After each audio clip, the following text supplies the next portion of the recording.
సంవత్సరాల తరబడి ఎన్ని మందులు వాడినా మీ మోకాల నొప్పులు తగ్గట్లేదా? ప్రాణ పెయిన్ క్లినిక్ లో అత్యాధునిక చికిత్స. 10 ఏళ్లు చక్రం తిప్పిన పార్టీ అది. 10 ఏళ్లు అంధకారంలో కొట్టుమిట్లాడిన పార్టీ ఇది. అసలు ఆ పార్టీకి తెలంగాణ గడ్డ మీద ఉనికే లేదన్నారు. సీన్ కట్ చేస్తే అసెంబ్లీ ఎన్నికలు రానే వచ్చాయి. అప్పుడు ఆ పార్టీది అదే యాస. కనీసం డిపాజిట్లు కూడా రావని హేళన చేశారు. ఎగతాళి చేసినోళ్లే మూపించే టైం రానే వచ్చింది. ఎవరు ఊహించని విధంగా అధికారంలోకి వచ్చింది. ఇంకేముంది, సీన్ రివర్స్ అయింది.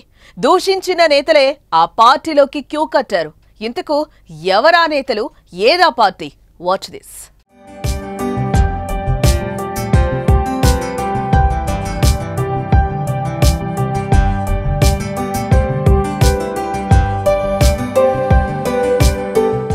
అసెంబ్లీ పార్లమెంట్ ఎన్నికల్లో బీఆర్ఎస్ కు ఓటమి రుచి చూపించిన కాంగ్రెస్ మండలిలో పట్టు కోసం నడుంబిగిస్తోంది. పార్లమెంట్ ఎన్నికల తర్వాత బీఆర్ఎస్ ఖాళీ అవుతుందని శపథం చేశారు సీఎం రేవంత్ రెడ్డి. అన్నంత పనే చేస్తున్నాడు. ఇప్పటికే ఆ పార్టీ నుంచి 6 మంది ఎమ్మెల్యేలను పార్టీలో చేర్చుకున్న రేవంత్ మరికొందరి చేరికపై పక్కగా స్కెచ్ గీశారు.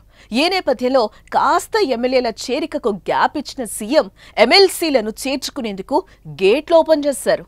అసెంబ్లీ ఎన్నికల్లో గెలిచిన కాంగ్రెస్ తర్వాత గులాబీ దళం హస్తం పార్టీపై విమర్శల దాడికి దిగింది. కాంగ్రెస్ ప్రభుత్వం పట్టుమని 10 నెలలు కూడా ఉండదని, 6 నెలల్లోనే కూలిపోతుందని భీకర స్వరం ప్రగల్భాలు పలికారు. దీన్ని సీరియస్ గా తీసుకున్న రేవంత్ రెడ్డి స్ట్రాంగ్ కౌంటర్లు ఇచ్చాడు. తమ పార్టీ నేతలను టచ్ చేస్తే మాడి మసైపోతారని వార్నింగ్ ఇచ్చిన రేవంత్ దానికి తగ్గట్లు ప్రతిపక్షాలకు రిటర్న్ గిఫ్ట్ ఇచ్చేలా ప్రణాళికలను సిద్ధం చేసుకున్నారు. ఇంకేముంది అన్నట్లుగానే గేట్లు తెరిచాడు. ఆ తెరిచిన గేట్ల ప్రవాహానికి బీఆర్ఎస్ ఎమ్మెల్యేలు క్యూ కట్టారు. దీంతో ఎర్రబెల్లిలో ఉన్న గులాబీ కోట షేక్ అయింది. వెంటనే ఉలిక్కిపడ్డ బీఆర్ఎస్ బాస్ కేసీఆర్ హుటాహుటిన నేతలను పిలిపించుకుని బుజ్జగించే ప్రయత్నం చేశాడు.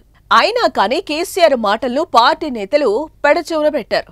అధికారంలో ఉన్న 10 ఏళ్లు అపాయింట్మెంట్ ఇవ్వండి మహాప్రభో అని కాళ్లు వేళ్లు పట్టుకున్న ఇవ్వని దొర మాటను ఎలా నమ్ముతామనుకున్నారో ఏమో కానీ కేసీఆర్తో భేటీ అయిన మరుక్షణం ఎవరో ఓ నేత హస్తం గుడికి చేరుతున్నారు.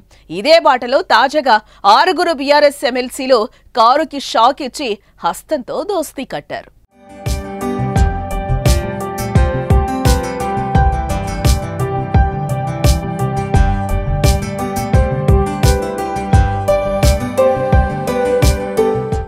అసెంబ్లీ పార్లమెంట్ ఎన్నికల్లో చావు దెబ్బతిన్న బీఆర్ఎస్ పార్టీకి వరుసగా షాక్ల మీద షాక్లు తగులుతూనే ఉన్నాయి.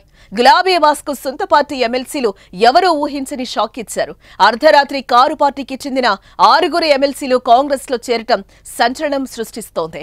ఇలాంటి హంగు ఆర్భాటం లేకుండా ఎవరూ ఊహించని విధంగా చేరికలు ముగిశాయి.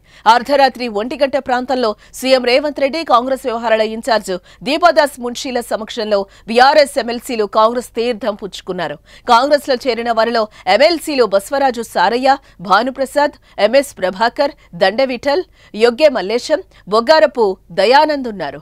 రాత్రి 12 గంటలు దాటాక ఢిల్లీ పర్యటన ముగించుకుని జూబ్లీహిల్స్ లోని తన నివాసానికి చేరుకున్న సీఎం రేవంత్ రెడ్డి సమక్షంలో వారంతా కాంగ్రెస్ పార్టీలో చేరారు. ప్రస్తుతం వీరి చేరిక తెలంగాణ రాజకీయాల్లో హీట్ పుట్టిస్తుంది.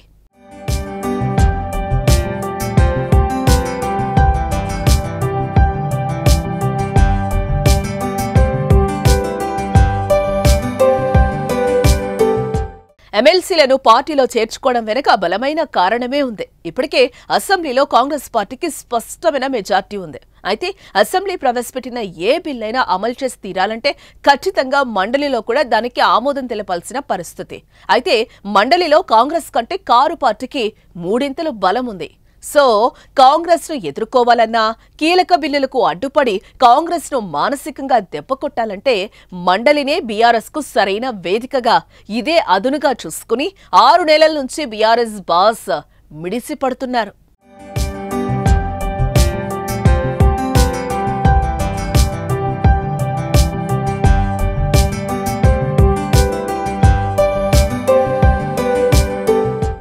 ఏదో ఓ సామెత ప్రకారం రాజు తలుచుకుంటే కొరడా దెబ్బలకు కోదవా అన్నట్లు అధికారంలో ఉన్న పార్టీ ఏదైనా చేయొచ్చు. అదే ప్రకారం బీఆర్ఎస్ నేతలను వరుసగా కాంగ్రెస్ లో చేర్చుకుంటున్నారు. ప్రస్తుతం చేరిన వారితో కలిపి మండలిలో కాంగ్రెస్ బలం 12కు పెరిగింది. తెలంగాణ మండలిలో మొత్తం ఎమ్మెల్సీల సంఖ్య 40 అయితే ప్రస్తుతం 2 స్థానాలు ఖాళీగా ఉన్నాయి.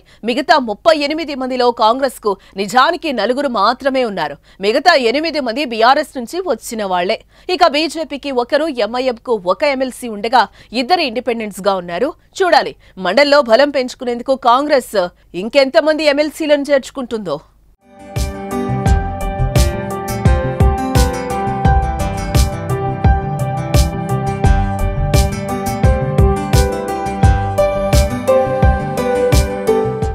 సుమన్ టీవీలో మీ పర్సనల్ అండ్ బిజినెస్ ప్రమోషన్స్ కోసం కింది నెంబర్కి కాంటాక్ట్ చేయండి.